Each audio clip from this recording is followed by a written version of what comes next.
pessoal, boa tarde.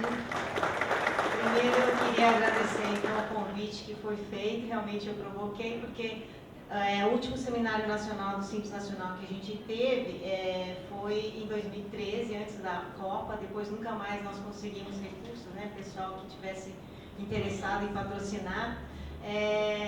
Mas eu ainda vou provocar um pouco mais, eu queria um pouquinho mais do seminário, então talvez criar salas específicas de meio que treinamento, de consultoria, sabe? Porque vocês têm um curso de nos trazer até aqui, seria interessante que a gente pudesse ajudar um pouco mais o pessoal que está trabalhando com o Simples. Não é uma coisa fácil, a gente sabe disso, né? Eu não me apresentei, então para quem não me conhece, eu sou Sati Kimura, sou auditora fiscal do município de São Paulo. Só que eu fico full time trabalhando no escritório do Simples Nacional em São Paulo, que trata especificamente de fiscalização. O escritório de Curitiba, ela trata de todos os assuntos, né, os demais assuntos. Muita coisa é uma miscelânea, né, então às vezes o e-mail vai para a gente, o que a gente consegue responder, a gente responde. Mas nós estamos em 4, não em 5, né? Então não temos o representante dos estados no escritório, não temos representantes da CNM no escritório, mas estamos com os 2 representantes da União e 2 de São Paulo. O município de São Paulo, ele está com 2 representantes por uma questão simplesmente de que eu já tinha condições de estar aposentada, então para eles, eu estando no Simples ou não estando no Simples, meio que tanto faz, né? Então, eu continuo no escritório, mas tem uma representante legal, né, que é realmente a efetiva titular lá do escritório. A gente vai tratar aqui de um assunto que talvez seja meio pesado, que é bem específico, que é sobre o sistema de fiscalização. Queremos falar um pouquinho da novidade que é o FAP, lembrando o seguinte, vocês viram todos pelos dados que tem aqui, que a quantidade de contribuintes do Simples Nacional é impossível vocês pensarem em trabalhar isso em termos de gestão tributária pensando no individual. Tá? Vocês têm que começar a pensar em trabalhar, as administrações tributárias que não fizeram isso vão perder tempo. Então, desde o início, é bom que você tenha uma equipe, se não numa equipe, pode ser uma equipe de 1, não tem importância, mas trabalhando isso como malha, como um universo de uma forma inteira, né? E não trabalhar individualmente como vocês trabalhariam os grandes contribuintes de vocês. Então, primeiro, por causa desse problema de que esse contribuinte do Simples não vai trazer um retorno financeiro, de repente, individualmente grande, então as administrações tributárias não têm muito esse interesse. Alguns entes têm esse setor, né? É bom que Joinville tenha do Simples Nacional. São Paulo criou já faz um tempo, né, o município de São Paulo, uma divisão que só lida com o Simples Nacional, mas na parte de fiscalização, né? Então, cadastro continua cada um com o seu. Mas tem que se trabalhar como malha, né? Então essa é a que a gente quer trazer, embora o CEFIS que a gente vai falar, ele trata em tese, ele nasceu para trabalhar o individual, a fiscalização individual, mas a gente está tentando torná-lo uma ferramenta melhor para se trabalhar esses contribuintes do Simples, tá? Para onde que eu ia?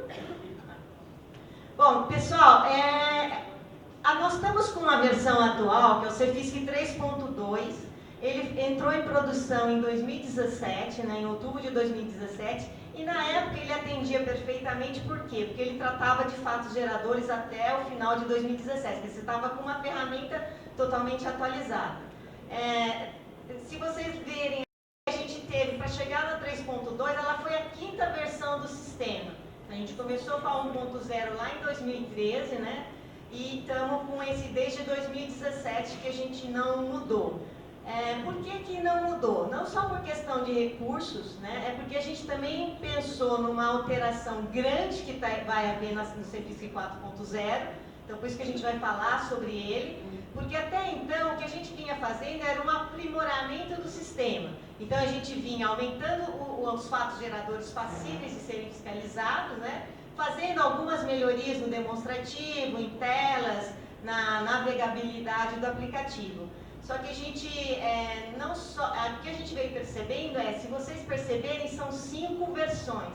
Cada versão dessa, o Cefisc é um dos aplicativos mais caros que tem dentro do Simples Nacional.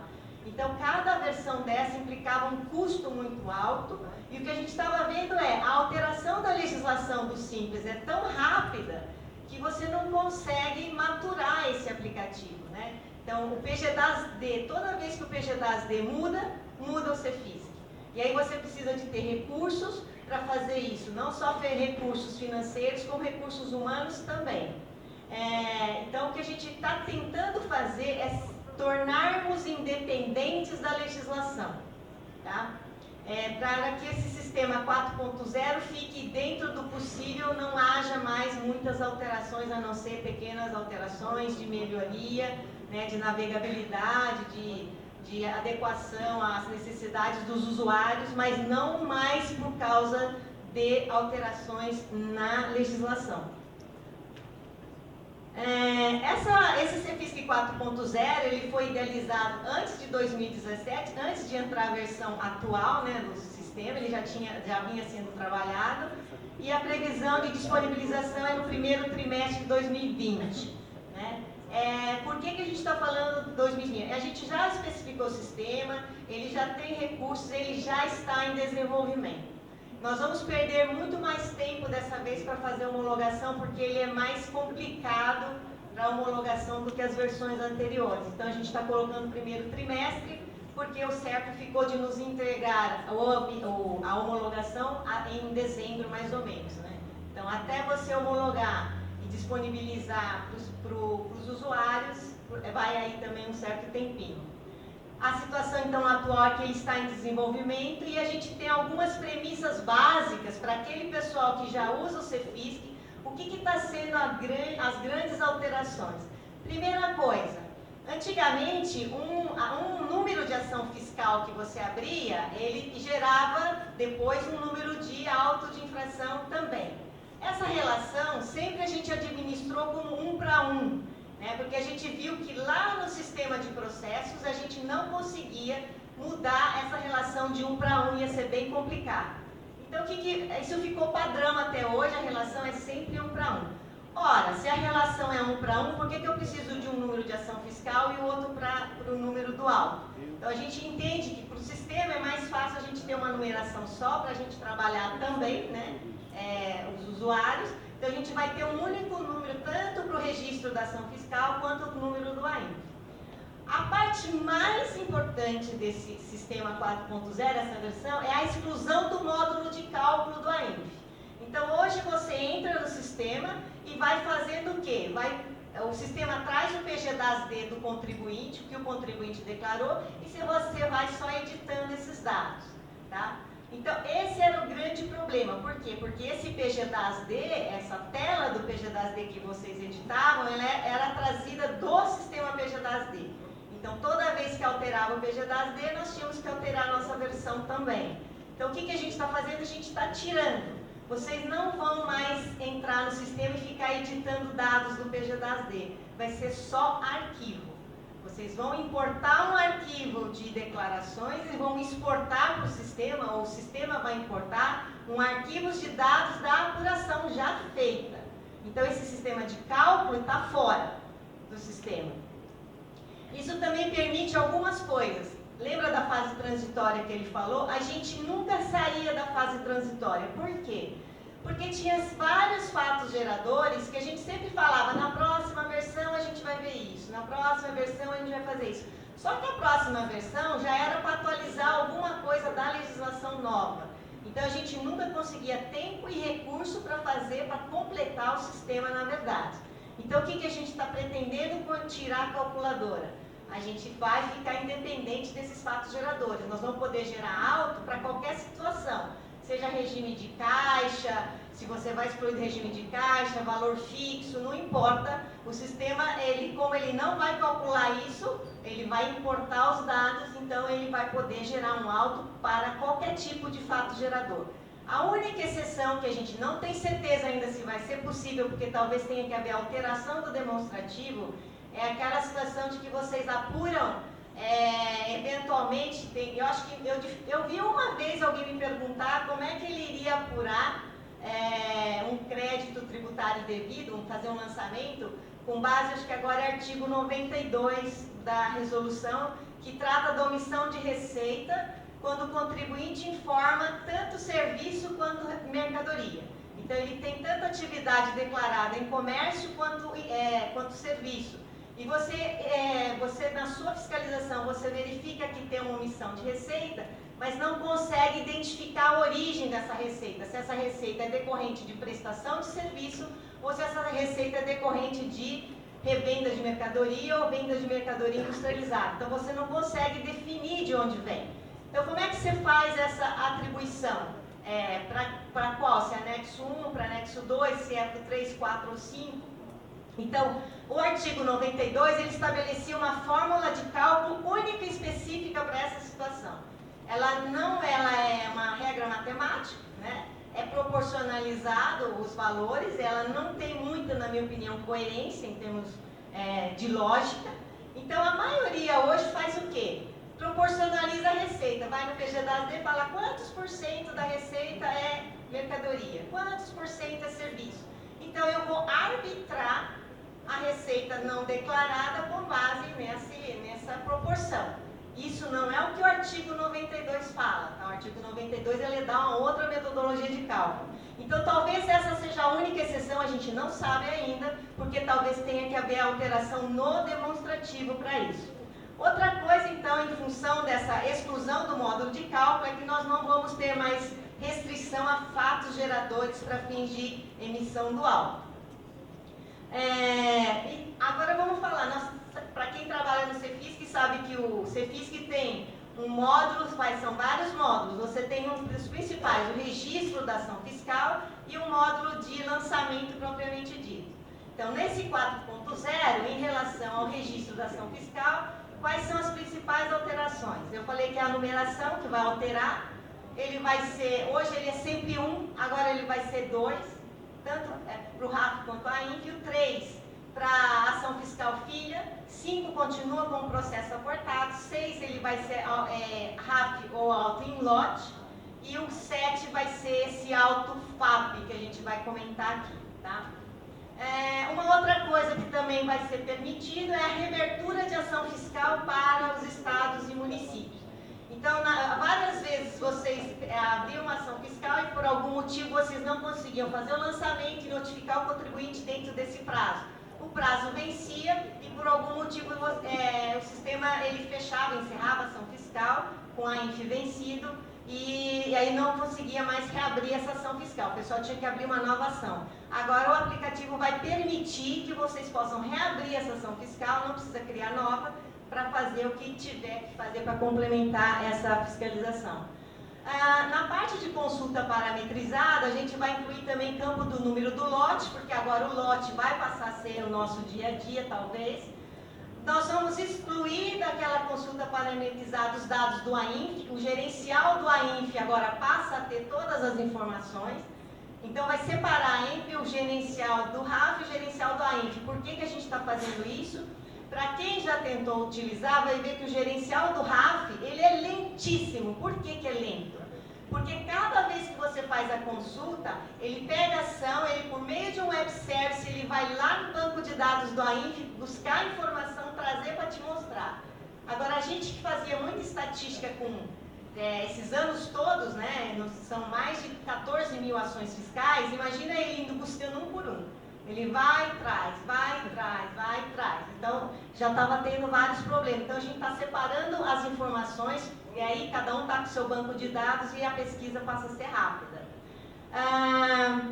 A exportação pode ser feita numa etapa única. O que a gente estava tendo é, por causa dessa limitação, a gente já estava tendo que fazer pesquisa mensal. Não conseguia mais fazer sequer pesquisa anual, né? A consulta por fiscal... Também, para a gente não vai alterar nada, a única coisa é que os usuários da Receita não tinham acesso e eles passam a ter.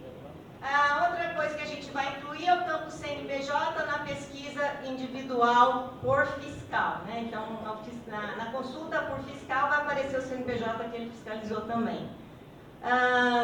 Outras alterações é a apresentação de todos os fiscais responsáveis. Hoje a gente não consegue enxergar quem foi excluído. Então, você colocou um auditor fiscal e depois você tirou, por algum motivo, o cara entrou de férias, aposentou, o sistema não trazia essa informação. Então, agora a gente vai poder enxergar no sistema quais são todos os auditores, os fiscais responsáveis e a situação deles, se eles são ativos ou se eles já foram excluídos. Em relação ao AINF, que eu falei para vocês que é a principal mudança, na verdade, cada alteração, a principal mudança se refere ao AINF, é que nós vamos manter o aplicativo 3.2, vai continuar lá do jeito que está para fatos geradores até 2017. A versão 4.0, ela não vai ter isso, então você vai ter qualquer fato gerador, você vai poder gerar vai ser uma aba diferente, é uma funcionalidade separada, né? Para você poder gerar o auto por meio dessa versão 4.2. Existe uma apuração desse módulo, que eu falei para vocês, muita gente deve pensar, tá, mas não tem um calculador e quem calcula? Né? Eu que vou ter que calcular, se alguém falou que ninguém sabe calcular, principalmente 2018, né, 2018, 2019. Então é o seguinte, aqui a gente prevê, quando a gente pensou na 4.0, é que a gente ia disponibilizar um módulo externo, que a gente já tinha dado o nome de SN Audit, que é um plugin do Contágio. Então, esse é um sistema standalone. Standalone significa que é uma calculadora que você baixa na sua máquina e você utiliza na sua máquina aquela calculadora. De tempos em tempos, teria que ver se não tem uma nova versão. Ou, na falta desse aplicativo, cada um que puder desenvolver o seu também pode desenvolver e utilizar. Por exemplo, a gente sabia que todo mundo falava que a Alagoas já tinha, não era completo, mas teria essa calculadora mais própria, né, para fazer a apuração. A única inconveniente é que o 4.0 ele vai importar o arquivo num formato específico, né? Não pode você informar qualquer coisa, vou mandar um documento TXT, outro manda um Excel e acha que o sistema vai identificar isso. Não vai. Então tem um padrão layout de um arquivo e esses dados têm que ser mandados por meio desse layout. Também uma outra alteração que a gente fez na INF é que a data de ciência da ação fiscal ela passa a ser editável para fins de seleção da declaração que você vai importar. A gente, no início do CEFIS, que a premissa nossa, e a gente fechou isso, quer dizer, era congelado, é que ninguém poderia alterar essa data. Então, a INF trazia a declaração, que foi entregue até o dia anterior, a data anterior à da ciência do início da ação fiscal. Isso é o pedido do CTN, né? Não tem mais espontaneidade, e a gente seguia essa regra. Só que a gente verificou vários problemas no meio do caminho e que tem gente que quer escolher a declaração que ele quer importar. Então, a gente vai permitir agora que ele selecione a declaração que ele quer importar. A numeração a gente já falou. E aqui eu queria falar um pouquinho dessa vantagem que é ter um módulo de cálculo externo de dados, né, via arquivo. A gente sabe que o aplicativo CEFIS ele vai ficar mais perene, quer dizer, nós não vamos ter que gastar dinheiro para fazer versão 4.1, 4.2, 5, 6, 7. Porque ele vai estar mais adaptável para qualquer alteração na legislação. Eu não vou gastar recursos, né? Não vai precisar de recursos, nem pessoal para fazer isso. O SN Audit, esse que eu falei que é a calculadora, ela é uma calculadora que está sob o controle dos gestores do script dessa calculadora, que é do Contágio. Então, se houver alteração na legislação, esses desenvolvedores que são auditores, que são pessoal da casa, né, subordinados, né, devidamente, vão fazer essas alterações. Então, sob demanda, sem necessidade de dinheiro para abrir demanda junto ao CEPRO. E também tem uma vantagem, se qualquer ente achar que pode produzir uma calculadora melhor, ele pode desenvolver uma calculadora melhor e utilizar essa calculadora, tá bom? Em algum lugar que você vai calcular, ou nessa calculadora, né? O SN Audit no plugin, ele já vai ter um web service e ele vai buscar esse dado, tá? Esse SN Audit.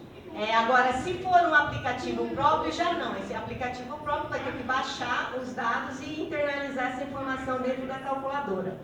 A outra funcionalidade reversa eu importo o PGDAS-D e mando para o sistema os dados apurados. Então, eu tenho uma funcionalidade de importar dados, que é a parte do upload do arquivo A gente está especificando que são arquivos XML. A gente ainda não tem certeza porque houve alguns questionamentos que deveria ser numa outro tipo de formato, que seria o JSON, que é mais para esse tipo de aplicativo, mas a gente ainda não tem certeza sobre isso. A consulta gerencial, a gente falou que já vai trazer todos os dados do AINF junto com a situação, hoje ele não faz isso. Bom, então em termos do CEFISC 4.0, o que vai ser o CEFISC? É isso daí, né? Agora vamos falar sobre o que, em termos gerais aqui, sobre a parte estatística do CEFISC até hoje. Opa, já vi que tem um erro ali, bravo, né? Situação, né? É só para a gente ter uma ideia do como está a atuação dos entes perante o sistema, né? Porque a Receita, ela lógico, briga com a questão de prioridades, ela tem um orçamento pequeno, né? Um lençol curtinho para várias pessoas, para cobrir várias pessoas. E a gente vem brigando e tentando demonstrar da importância para os municípios de ter esse aplicativo, para que o pessoal possa utilizar. Então a gente vê que realmente, assim, em termos de utilização, os municípios são os que mais utilizam. Então, em termos gerais, 70% das ações fiscais abertas no CEFISC são decorrentes de municípios. Os municípios abrem 70% em termos numéricos das ações. A Receita 9%, né, 9% no total até hoje, né, desde o início do CEFISC, e os estados 21%. Né? Os estados, eles usam um pouco menos, né, o sistema. São poucos os estados e a utilização é menor. A gente vai ver aqui que por questão de ano, em 2013 foi início, então tinha pouca gente, 2014 aumentou um pouco, e o que a gente acha é que a média de utilização é em torno de 4 mil, quer dizer, 4 mil ações fiscais por ano é mais ou menos a média de utilização dos últimos anos. Talvez por causa dessas restrições, alguns entes têm problemas, a gente sabe disso, que usaria o CEFISC caso pudesse lançar somente o seu próprio tributo, e hoje você tem que lançar todos, então eles dizem que isso é uma limitação, então hoje a média seria em torno de 4 mil. Em termos de autos de infração, né, nós também, de novo, aqui é sobre os AINFs que foram gerados, cancelados, aqui é questão numérica, não é questão de valor, então mantém os 70% dos municípios em termos de autos gerados. Agora vamos falar sobre esses valores, que é mais importante também. Embora a gente tenha em torno de, eu falei, 60%, 70%, né, das ações fiscais, se vocês pensarem em termos de valor, as ações fiscais dos municípios, eles têm embutido neles um lançamento um pouco menor em termos de crédito. Mas eles correspondem hoje a 45% do total que é lançado no sistema, né? A Receita vem em segundo e o Estado em terceiro. Então, a Receita, embora eles abram poucas ações fiscais, o valor do crédito lançado nos autos da Receita são realmente maiores do que o dos demais entes, e aí se comparando com o município mais ainda. Mas se vocês olharem em termos de lançado, hoje são 2 bilhões e 600 milhões, né? Lançados até hoje no sistema. Não estou dizendo que isso está vingando, porque tem alguns autos foram cancelados, né? Mas esse é o total. Em termos de ano, né, o que vai sendo autuado por ano, eu acho que está tendo uma tendência de aumento, em torno de 600 milhões de créditos que são lançados por ano, é bem razoável. Vamos ver aqui a questão do lançamento, né? Porque muito se discute, principalmente os servidores, os usuários dos municípios, reclamavam muito, falavam, mas nós estamos fazendo o trabalho da Receita, nós estamos lançando para a Receita Federal. Então, o que a gente vê aqui daquele valor que a gente lançou, no caso dos municípios de 1 bilhão e 200 milhões mais ou menos, o ISS correspondeu a 400 milhões de reais. Realmente, em termos de tributos da União, a gente lançou quase que o dobro do valor que lançou de ISS. Então, a gente realmente, quando a gente faz o lançamento via CEFISC, a gente lança os tributos federais e o percentual dos tributos federais, ele pesa muito mais, né, no valor total que vai ser constituído, tá? Mas, por outro lado, você vê que a Receita também lança ISS e a Receita lança muito tributo dos estados, né? Por que a Receita lança muito tributo dos estados? Porque a Receita ela tem acesso aos dados via SPED da nota fiscal eletrônica. Então, eles fazem muita fiscalização com base em nota fiscal eletrônica. Eles não têm dados da nota fiscal de serviço eletrônico. Então, isso impede deles fazerem trabalhos na área de serviços mais completos, como ele tem a facilidade de fazer em relação a mercadorias, tanto de comércio quanto de industrialização, né? Então, isso justifica um pouquinho. Tanto é que tem estados que não fazem nenhum lançamento e recebem da União alguns lançamentos de valores muito altos, por causa dessa vantagem que eles têm, que a Receita trabalha com os dados compartilhados da nota fiscal eletrônica. Bom, eu tinha comentado com vocês que esse é o sistema 4.0, até o 3.2, ele trata muito da fiscalização individual. Então, você abre uma fiscalização, vai no contribuinte, notifica o contribuinte, aí você vem no sistema, registração, aí você pega os dados, vai analisar e você faz o auto de infração. Então, esse é o tratamento individual que a gente dá. Embora o RAF, a parte de registro, sempre tenha permitido que você possa fazer a inscrição em lote. Então, você pode abrir ação fiscal em lote, mas não dava para fazer a ação fiscal, para fazer os lançamentos em lote. Bom, no meio dessa discussão sobre a 4.0, a Receita Federal começou a trabalhar no que eles chamam de fiscalização de alta performance. Então, em 2017, logo depois que a gente lançou o CEFISC 3.2, a gente foi chamado para discutir sobre a possibilidade de fazer um FAP, uma fiscalização de alta performance, com o Simples Nacional. Por quê? O mesmo problema que nós temos de lidar com um número imenso de contribuintes, a Receita também tem. Um número imenso de contribuintes que arrecadam em tese pouco, né, que representam pouco em termos de arrecadação. A Receita também tem. Mas só que ela também não quer deixar que esses contribuintes fiquem muito à vontade, né, que é o que vem acontecendo. Então, ela queria que nós tivéssemos uma ferramenta para trabalhar esses contribuintes de forma que é em malha, né, em lote, que a gente chamaria no caso. Essa fiscalização de alta performance é uma ferramenta tecnológica que identifica divergência e inconsistência, ela automatiza os procedimentos e permite a emissão de auto de infração de forma rápida e com baixo custo administrativo. Então, para vocês terem uma ideia, a gente começou de fato a trabalhar no FAP, nesse script, no desenvolvimento do script do FAP, foi nesse ano, a partir de fevereiro, quando acabou a greve da Receita Federal. E aí, até julho, a gente conseguiu desenvolver a primeira versão do FAP. Não me agrada muito, não é o que a gente queria, mas foi o que foi conseguido. Mas, se vocês olharem no comunicado, então, em julho já foi emitido o primeiro lote de autos via FAP, a gente usou para testar, inclusive para saber se todas as integrações estavam tudo funcionando, e a Receita Federal agora em setembro fez o envio de mais 71 autos, então completando o que eles chamam de fase piloto. A parte agora que vem para frente não é mais fase piloto, a gente vai usar o aplicativo para fazer o resto do trabalho que era pretendido, né? Então, mas o principal objetivo do FAP não é fazer lançamento em lote.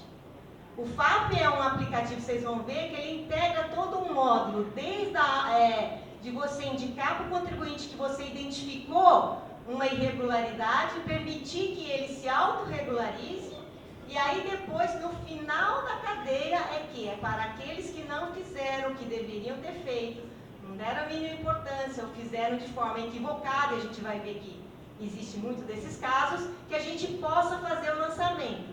Por que a gente está falando isso? Porque se vocês souberem do histórico, todo mundo faz essas ações de malha para você notificar contribuinte. O problema não é fazer as ações em malha para notificar o contribuinte. A gente teve o alerta 1, 2, 3 e 4, que foi o último. O problema é o que você faz depois com aqueles que não fizerem nada, ou não fizeram o que você quer. Então, por menor que seja esse contingente, eu lembro que os primeiros alertas tinham 20 mil, né, CNPJs, Imagina o seguinte, 10% fez, tá, 10%, mas você vai ficar com quanto? 18 mil para você tratar individualmente? Ninguém vai tratar individualmente 18 mil contribuintes. Então, assim, esse é um grande problema. E o que acaba acontecendo? O contribuinte perde o respeito por aquelas notificações. Porque você não faz nada, então você fala, eu nem abro, sabe assim, deixa para lá, ou eu abro a notificação e nem me esquento a cabeça com aquilo ali, tá? Então você precisa de criar, nós precisamos de ter uma ferramenta que você diga que existe o fisco, que o fisco está presente, está enxergando as coisas que estão acontecendo e o que está sendo feito. Então, além da autorregularização, a gente gostaria de obter também uma mudança de comportamento do contribuinte, que é a constatação de que existe a presença fiscal, né? Porque a gente sabe que está, São Paulo, por exemplo, no último alerta colocou 400 CNPJ. Por que pôs 400 se sabia que tinha 2.000, 3.000 contribuintes irregulares? Porque não consegue dar conta do passivo depois do que não fizer nada, tá? Outra coisa que nesse tipo de trabalho, a gente também, dentro do possível, é bom contar com a mídia. Então, se você vai trabalhar com um negócio desse, é bom você jogar na mídia. Quer dizer, existe presença fiscal e você vai jogar na mídia para que isso se torne mais amplo ainda, né, a repercussão desse fato, tá? Para descobrir essas divergências e inconsistência, nós estamos demorando um pouco mais, porque parece fácil, mas os primeiros, para você conceber o sistema, sabe, fazer o script é uma coisa um pouco manual no início, porque você tem que fazer umas análises bem manuais inicialmente, né? Então, o primeiro FAP que a gente vai falar, que é do piloto da Receita Federal, ela foi feita com base em quê? Com base nos contribuintes do Alerta 4 da Receita Federal, que foi em torno, acho que, de 2.000 contribuintes. Esse FAP do Alerta 4, cada ente pôde colocar no Alerta 4 as inconsistências e a lista de CNPJs que queriam, né? A Receita Federal fez isso com base na nota fiscal eletrônica, que eu falei para vocês que eles têm via SPED. Então, tudo que tem deles é relação a mercadorias. Então, só que assim, quando eles fizeram o alerta, eles só fizeram uma análise. Vamos excluir algumas situações, mas sem muita análise, a gente vai pegar a receita que está nas notas, vamos comparar com as declarações e mandar bala. Só que agora, na hora de lançar, não dá para fazer muito desse jeito. Então, você tem que analisar CFOP por CFOP. Né? Então, analisar se... nós tivemos vários problemas com devolução de mercadorias. Então, você não consegue atribuir aquela devolução a determinadas mercadorias ou coisas. Então, tivemos que fazer algumas presunções, né? No caso. Então, não é uma coisa muito simples. Mas ele é uma coisa dinâmica. Cada vez que você fizer você vai estar aprimorando o sistema, tá? Então, essa seleção dos fatos geradores, cujo CT a gente pretende constituir de forma voluntária ou não, ou de forma de ofício, porque primeiro você dá a chance dele fazer a declaração, né? É o resultado de uma análise muito técnica, tá? Que envolve a definição dos filtros que você vai usar e da base de cálculo. Vou dar alguns exemplos típicos. O FAP que a gente fez foi usando o DTE. Primeira limitação, DTE só serve para contribuintes optantes do Simples Nacional hoje. Então você não pode notificar um contribuinte que, embora ele tivesse sido optante naquela época dos fatos geradores, ele não é hoje. Então ele não serve para esse tipo de FAP. Então, no filtro, você já tem que mandar, se eu fosse fazer um alerta hoje, por exemplo, eu já teria que excluir essas empresas que não são optantes hoje. Então, são várias situações que você tem que ver antes de você fazer a própria notificação, né? E as bases de cálculo também. Como eu comentei, não dá para pegar só as notas, somar tudo, ver com que ele declarou e falar, agora você está me devendo isso, tá? A gente vai ver que isso não se restringe apenas à nota fiscal eletrônica de mercadoria, mas nós temos problemas também com nota fiscal de serviços, porque a gente tentou incluir São Paulo no FAP, no piloto, e a gente não conseguiu, tá? E ele tem que ser visto, então, o objetivo, né, no caso dessa divergência, você tem que considerar, para fins de definir filtros de base de cálculo, a maximização do objetivo que você quer e minimizar o risco. Risco principalmente de contencioso. Você não pode sair lançando 2.000 autos, o sistema faz, correndo o risco de ter 2.000 impugnações de Simples Nacional, tá?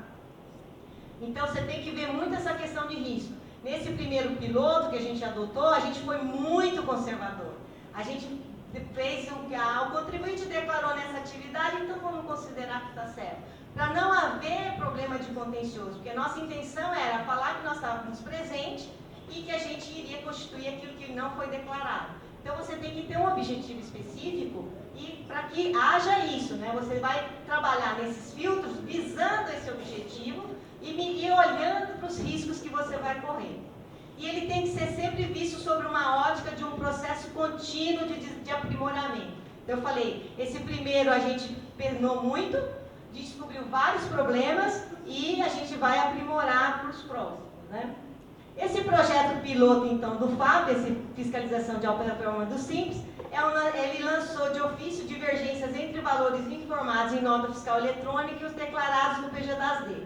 Vocês que são, nós que somos municípios, a gente só vai trocando, né? Em vez de nota fiscal eletrônica, é nota fiscal de serviço eletrônico. A gente poderia estar trabalhando dessa forma.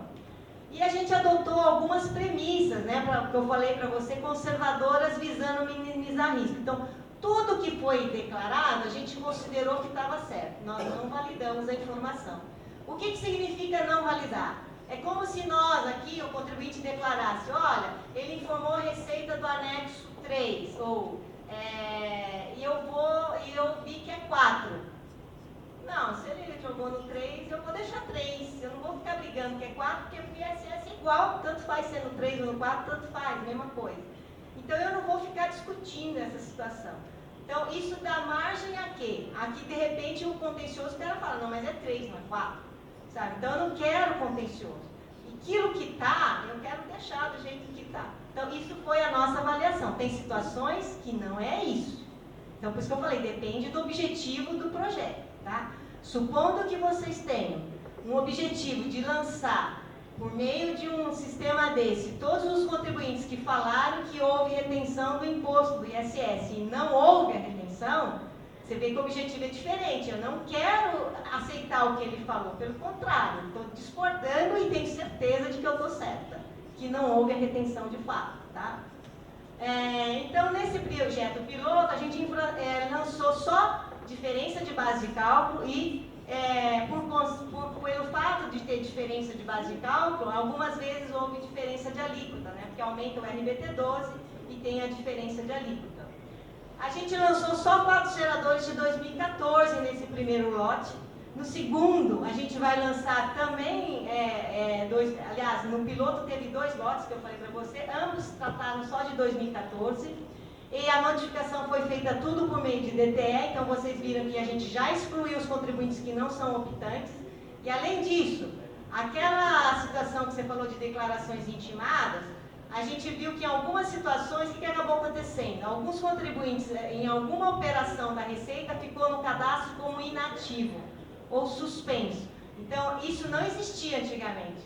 Esse ano que a gente viu que começou a aparecer a situação cadastral inativo e suspenso. Então, esses contribuintes também foram excluídos. Né?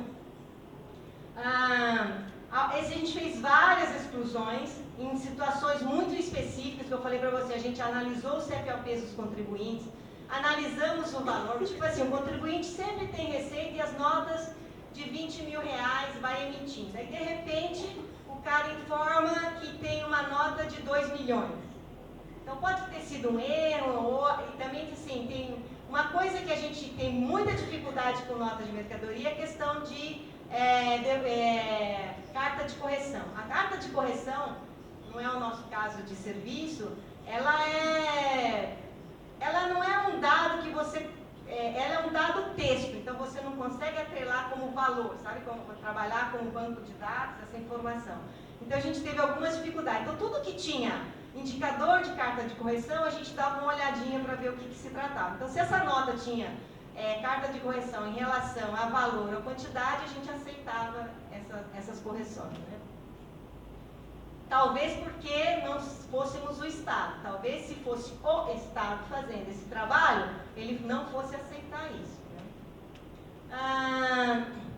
Então a gente também, como eu falei para você, na base de cálculo a gente sempre adotou premissas bem conservadoras, de forma a excluir falsos positivos, aquilo que a gente acha que é diferença, mas que na verdade não é, e a diminuir a possibilidade de contencioso.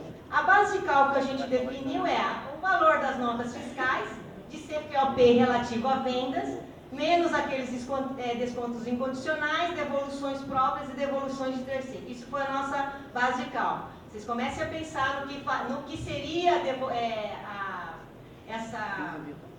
essa base de cálculo por caso de serviços. Eu lembro que quando a gente fez o da prefeitura, a gente viu que tinha que colocar mais algumas coisinhas aqui e acrescentar. Por que a gente está falando isso? Porque no caso da prefeitura, como eles saíram fora do piloto, a gente começou até para feito de aprendizagem, para eles entrarem no piloto de 2015, analisar como é que as notas, como são os dados do banco de dados que eles têm. E aí a gente verificou assim que você não pode, nesse caso aqui a gente considerou tudo como o valor da receita. Então imagina o seguinte, tem um contribuinte que declarou mercadoria, quer dizer, anexo 1 ou 2 e serviço.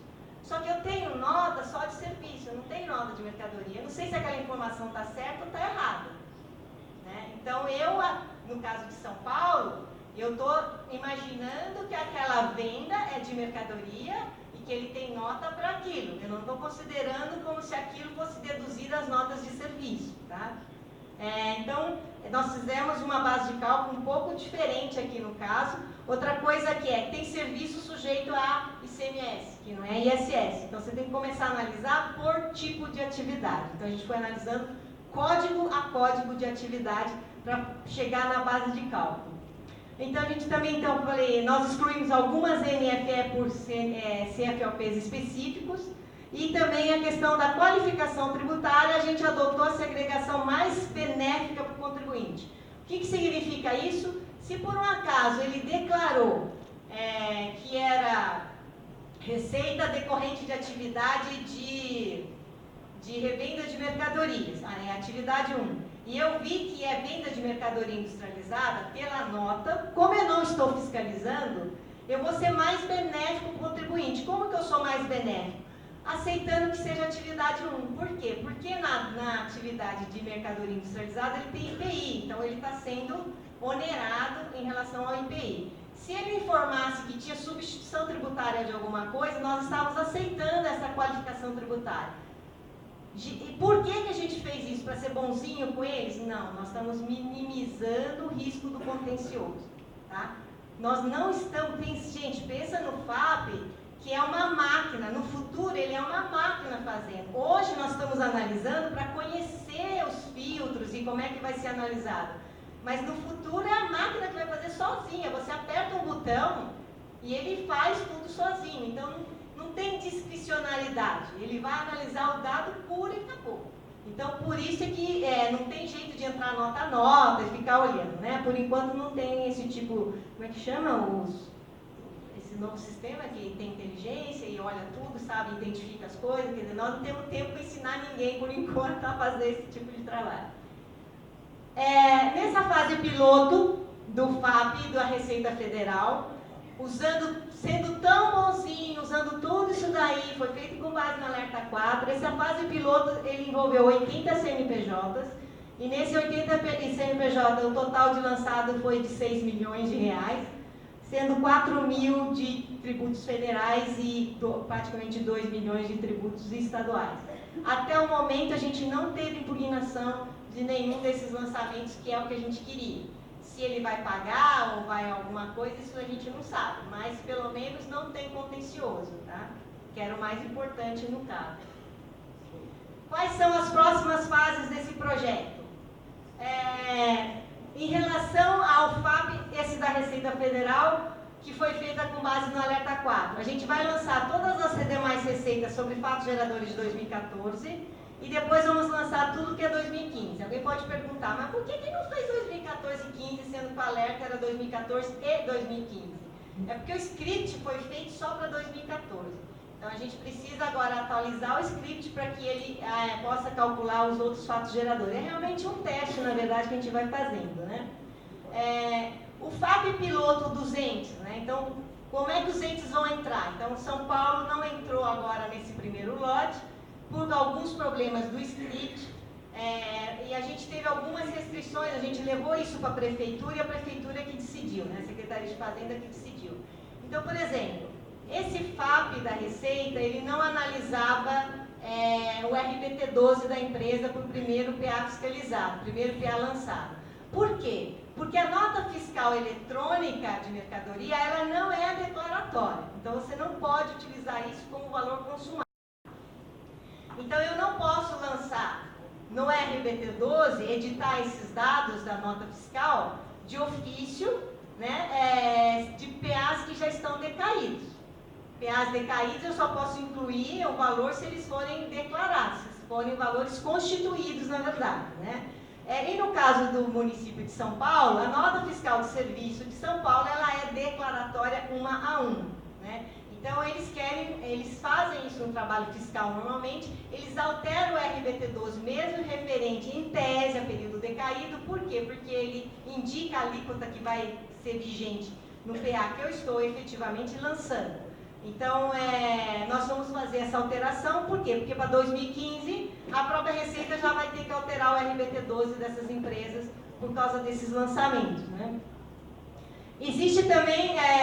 Depois que a gente fez isso daí, aliás, no começo desse ano, já começou a cair no escritório discussões sobre vários problemas do Simples Nacional. Então, todos os grupos que trabalham com inteligência da Receita vinham e falavam assim: vocês sabem que está acontecendo isso? Sabem que está acontecendo aquilo? E uma das coisas que eles tinham falado é que foi feita uma operação em 2017... Não sei se vocês todos sabem aqui, que a Receita bloqueou as entregas de PGDAS-D das empresas que informavam isenção, redução de cesta básica, imunidade e lançamento de ofício como qualificação tributária dos tributos federais. Então, ele bloqueou e não deixava a empresa entregar a declaração enquanto ele não retificasse a declaração e tirasse essas qualificações tributárias. O que acabou acontecendo? Você teve duas coisas. Você teve contribuintes que retificou a declaração e fez certinho. Esse acabou, né? Acabou a história, está tudo tranquilo. Você teve gente que entregou a declaração retificadora, mas informou receita zero para tudo, ou diminuiu a receita, né? E você teve contribuintes que não fizeram nada. Então, em relação a essas empresas, a gente tem dois tipos de FAP que vão ser lançados, que a gente chamou de FAP Fake Money. Nós vamos ter um FAP que vai lançar aqueles que reduziram ou zeraram a declaração. Esse daí é a omissão de receita, né? Porque você já tinha, a gente vai consultar o banco de dados de nota, ver se realmente aquele valor que ele declarou antes estava correto e vamos lançar com base nesse dado, igual esse alerta piloto que a gente fez. E o segundo FAP, que seriam esses contribuintes inertes, a gente entende que o contribuinte que não fez nada, como o PGDAS-D ficou bloqueado, de duas uma, ou ele era uma empresa fictícia, noteira, né, que ficava emitindo nota e declaração assim, não fazia nada, não queria pagar nada, ou então, alguns a gente identificou isso, ele criou uma nova empresa. Criou uma nova empresa e continua fazendo a mesma coisa. Então, para esses contribuintes, a gente vai fazer um lançamento meio diferente. Não adianta lançar no CNPJ da empresa, provavelmente não está mais lá, porque senão, como é que ele estaria fazendo para emitir nota, para fazer as coisas, se ele está com o PGDAS-D bloqueado também. Então, esses contribuintes, a gente vai lançar tudo em nome dos sócios, tá?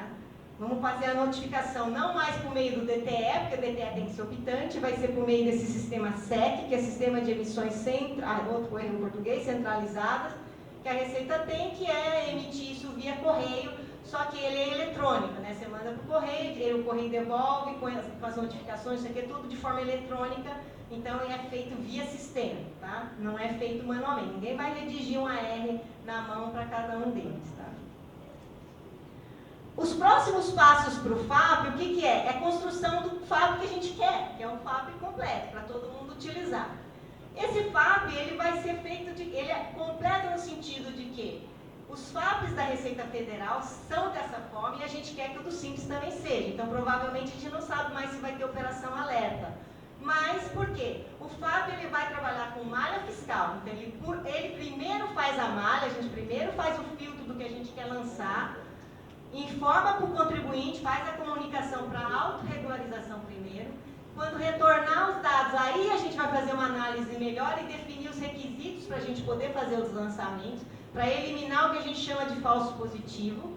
Isso tudo é feito por meio de script, é tudo meio de sistema, tá? Aí nós vamos fazer as gerações das ações fiscais, no caso da Receita chama RPF, que abre lá no sistema deles, e no nosso caso a gente vai abrir via registro da ação fiscal no CEFISC mesmo. Por isso é que a gente vai ter um lote de registro que a gente vai chamar de FAP, lote FAP. Quando a gente for fazer FAP junto com a Receita Federal, a gente vai abrir as ações fiscais em lote por meio desse sistema que já vai gerar ações fiscais com a numeração 07. A gente vai apurar, a gente quer apurar todas as infrações, não só esse valor não declarado, a gente quer inclusive definir quais são os valores de CIR, no caso segregação e guarda de receita, porque isso é um caso muito normal em tributação de ISS, tá? De prestação de serviço. Gera os AINFs, vamos gerar os AINFs também, os processos depois, e a notificação vai ser por meio ou do TTE ou via SEC.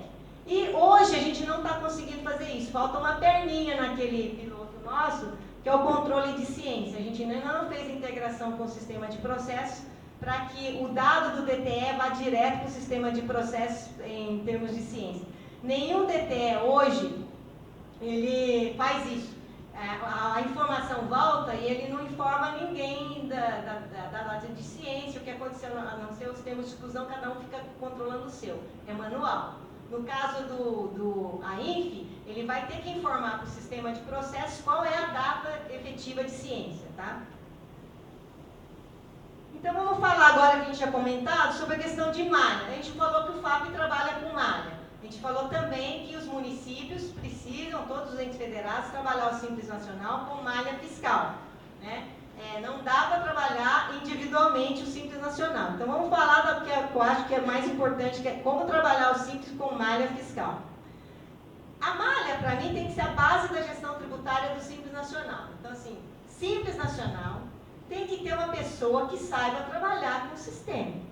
É uma coisa meio estranha, né? Porque você trabalha com contribuintes de menor receita e você tem que agregar a pessoa que vai trabalhar, pessoas com conhecimento de sistema. Porque ele não vai trabalhar individualmente, tem que ser pessoas que saibam trabalhar com dados, banco de dados grande, sabe? Esses são, você pode, isso que eu falei, você pode ter uma equipe de uma pessoa só? Pode, se essa pessoa souber trabalhar isso, vai ser o suficiente, tá? A primeira malha que trabalha a gestão tributária não é a fiscal, a de fiscalização, é a malha de cadastro. Então a gente tem vários problemas, por exemplo, aqui eu vou falar do MEI, mas vai ser a única vez que eu vou falar do MEI, porque CEFISC não trabalha com MEI, só trabalha com Simples Nacional. Não dá para você pensar em sistema de fiscalização de lançamento de R$5, tá? Por mês, né? Por PA, tá?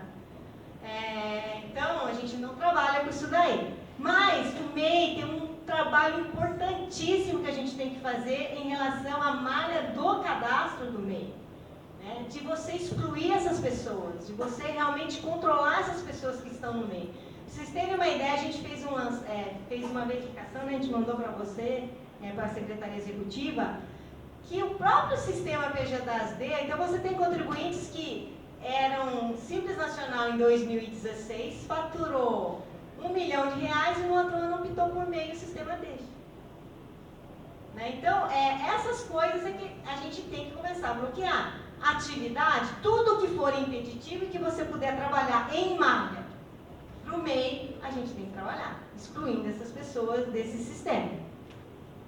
Outra coisa que a gente tem que fazer agora no caso do Simples é impedimento à opção. Então você tem que se preparar para aquele período de opção para você impedir a empresa de entrar no Simples. Nós temos um caso no município de São Paulo que a pessoa perguntou assim: olha, nós estamos fiscalizando tal empresa e a gente descobriu que a filial emitiu nota fiscal, só que essa filial não está no cadastro. Ela está hoje, né? Mas ela existia antes e ela não tinha feito inscrição. A gente pode excluir, eu acho que excluir hoje, porque ela não existia em 2016, é complicado, porque naquela época você não podia deixar essa empresa ser simples. Agora, ela já regularizou, ela já está cadastrada. Então, com que justificativa você vai excluir lá para trás, né? É meio complicado. Então, assim, a gente tem que exercer na data da época, não deixar isso para muito depois, né?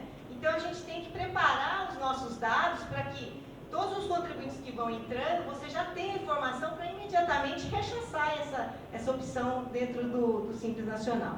A outra parte que a gente tem que trabalhar não é só o impedimento, aí sim é um trabalho de administração bravo, que é a parte de exclusão. Então, nesse trabalho que a gente fez do FAP, de São Paulo, que a gente começou a analisar os dados, a gente verificou algumas situações. Em 2015, você tinha muitas atividades que ainda eram impeditivas de ser Simples Nacional. Então, a parte de intermediação, agência de publicidade, etc., não fazia parte. Só que essas empresas emitiram nota e continuaram livres e folgadas até hoje. Então, o que a gente está fazendo? A gente está admitindo, por quê? Porque em 2015 ela poderia voltar a ser. Então, não justifica você excluir a empresa setembro, outubro, novembro e dezembro e deixar voltar em janeiro. Então, já deixa de uma vez e já cobra. Por que eu estou falando isso?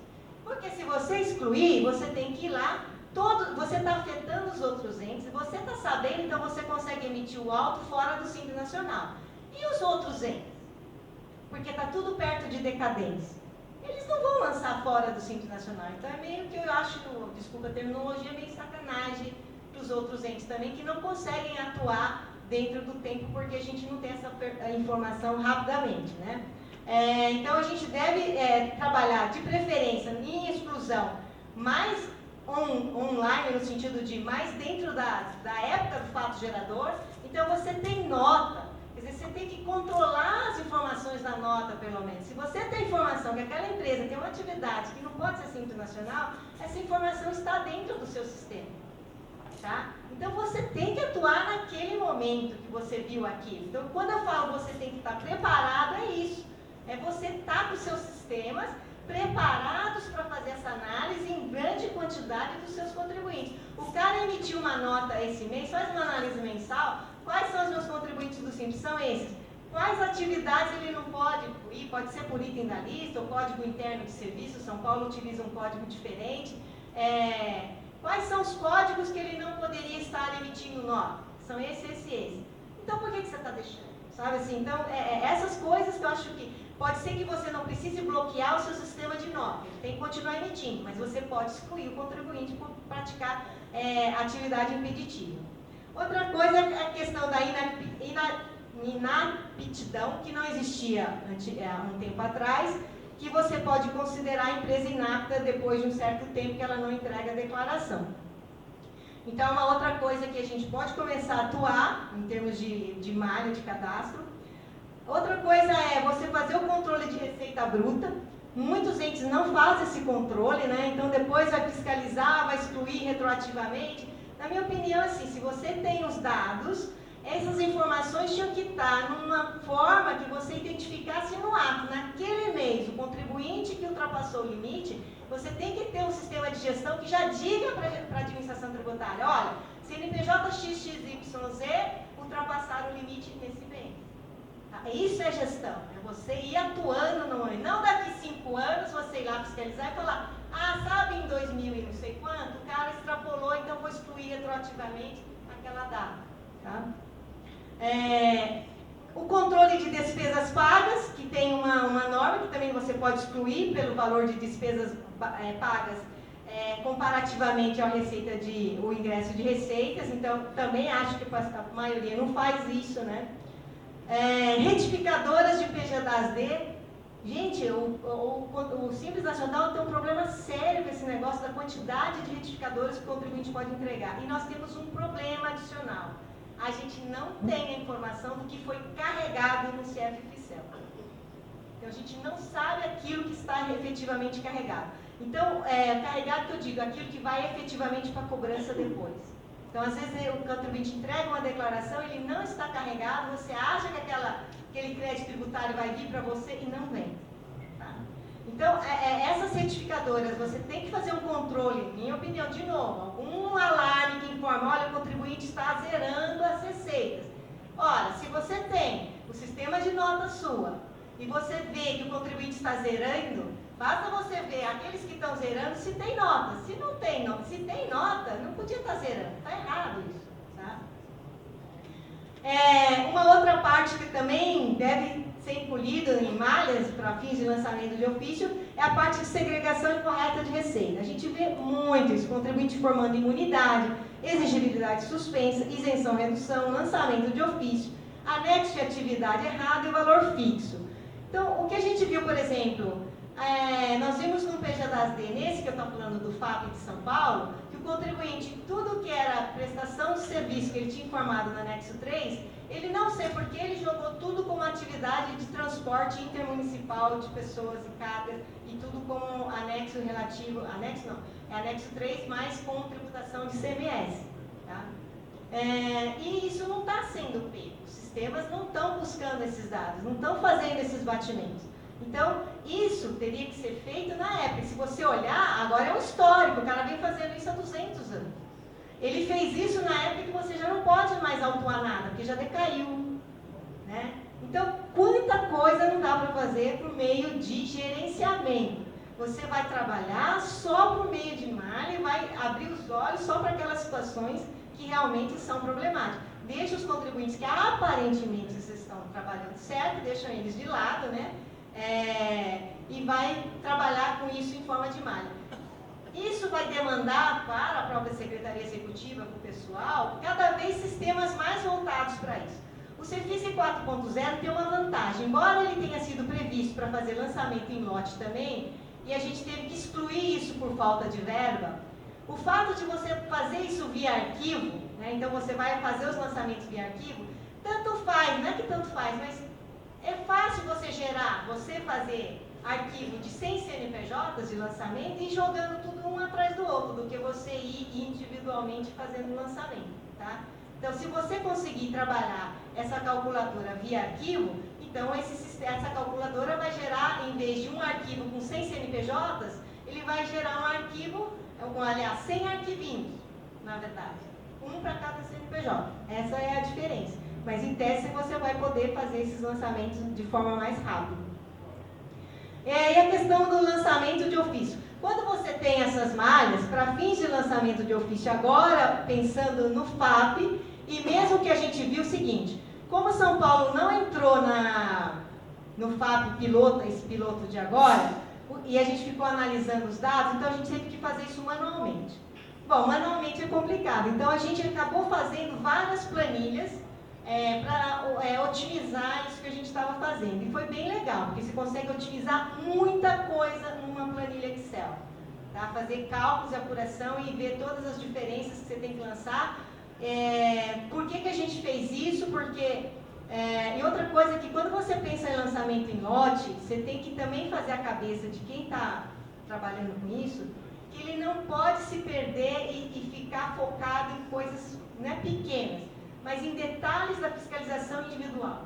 Porque quando você faz uma fiscalização individual, se você fica em dúvida com alguma coisa, o que você faz? Você vai no contribuinte, pega documento, pega contrato, analisa contrato, pega a nota lá do fornecedor, pega a nota de quem foi o tomador e fica olhando um monte de coisa. É isso que você faz com fiscalização individual. Aqui não dá para fazer isso. Então você vai ter que tomar algumas decisões, né, em termos de fiscalização. Você fala, pô, mas isso... Pô, Sati, mas a gente vai abrir mão disso? Mas você vai abrir mão disso, mas você vai lançar muito mais. Então, você perde um pouquinho, mas você vai lançar muito mais, constituir crédito de muito mais, né? Então, a gente tem que pensar, e aí a gente viu lá que, pelo menos uma planilha, quando você quiser fazer o lançamento de ofício em lote, mesmo para fins de, usando o próprio CEFISC, você tem que produzir dados para aquele projeto que você fez por PA e por estabelecimento. Uma coisa que precisa os municípios, né? Ver dentro do possível se consegue fazer uma relação entre item da lista de serviço e o anexo do Simples Nacional. No dia que tiver isso mais ou menos fechado, você faz isso automaticamente, porque você não tem que analisar, tá?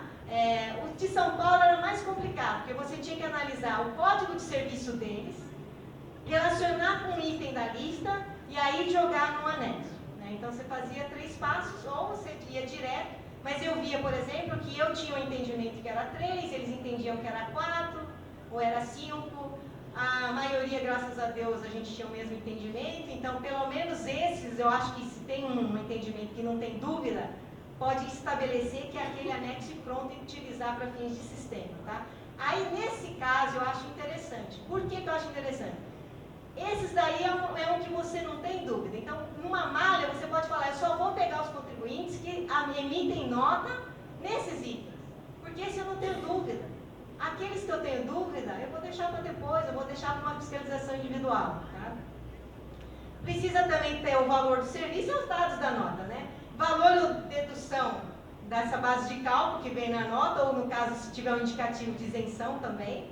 A base de cálculo que você utiliza para o Simples Nacional e a base de cálculo do ISS município. Porque pode ser diferente a base de cálculo dos tributos federais e a base de cálculo para o ISS, né? O identificador da qualificação tributária do ISS município, lembrando que o da Receita dificilmente vai ter um qualificador, porque se trata de prestação de serviço. E pela Receita Federal não existe imunidade, exigibilidade suspensa de tributos federais, incluídos no Simples Nacional. Então, se ele colocou, está errado. Da parte dessa premissa. Por isso que teve aquele bloqueio. E a classificação da Receita. Então, para cada uma dessas linhas, nota que você emitiu, você teria que classificar essa receita, ou depois de um PA inteiro, classificar se essa receita é omissão, diferente de base de cálculo, ou se é receita declarada mantida. Isso vai dar para vocês uma facilidade para você distribuir esse dado para fins de emissão de autos de infração do Simples Nacional, mesmo nesse sistema hoje de 3.2 que é individual. A gente conseguia fazer, tudo bem que é meio punk o negócio, mas assim, fica a cabeça meio tonta porque você faz a mesma coisa muitas vezes. A gente produziu o auto com o PDF dos comunicados do Alerta 4, a gente incluiu no anexo, e fizemos um relatório fiscal dessas operações, que a gente é padrão, então a gente padronizou o relatório, ninguém tem que inventar relatório. Tudo isso é produzido por meio dessas planilhas Excel. Você fez a planilha Excel, ele já emite todas essas informações, e a gente conseguia produzir 15 AIFs por dia, cada pessoa. Então, assim, é meio que uma produção em massa. Então, numa casa dessa, você pode montar uma operação de guerra, né? Se for o caso, para fazer esses lançamentos, tá? Pessoal, os e-mails estão aqui. O meu, embora eu seja do município, a gente usa mais o da Receita, porque realmente eu não abro os e-mails da prefeitura. Existe o escritório de São Paulo, tem 2 e-mails. Um para tratar do Cefisc e para tratar de fiscalização, que é simples08.cefisc, e o outro que é simples08.contencioso. Esse ponto contencioso, ele só trabalha com o contencioso do AINF. Eu não falei nada sobre o contencioso, mas eu falei que a gente queria ter uma oportunidade, um dia a gente pretende fazer um curso específico sobre o contencioso da AINF. Eu gostaria de informar também que a inscrição dos débitos, aproveitando a palestra dele, a inscrição dos débitos de AINF é feito por meio de um arquivo, ele é idêntico ao outro arquivo, é um arquivo só, um layout só que ele está sendo transmitido por meio de pasta diferente. Então, dívida ativa AINF é relacionado aos créditos tributários de AINF. Então, quem lançou e já está em situação de fazer a cobrança, né? Tem todo um procedimento no comunicado número 5 desse ano, de como fazer para pedir para escrever esses débitos de AINF, né, que já estão encerrados na esfera administrativa. Uma outra coisa que eu queria informar quando ele falou é que nesses arquivos da dívida ativa de AINF estão indo também alguns créditos tributários decorrentes de parcelamentos rescindidos. Então, aqueles contribuintes que tiveram parcelamentos e rescindiram os parcelamentos, a inscrição dos débitos desses créditos tributários, eles estão indo por meio dessa pasta dívida ativa AINF. Por que isso? Porque isso tem que ser feito via processo. Então, tudo que envolve processo está indo por meio desse, não está indo por meio do otimizado. Né? Então, é mais uma questão também. Mas o arquivo é idêntico, a gente tentou uniformizar o arquivo, tanto faz ser débito normal ou não, o arquivo é o mesmo. Tá? Pessoal, muito obrigada. 0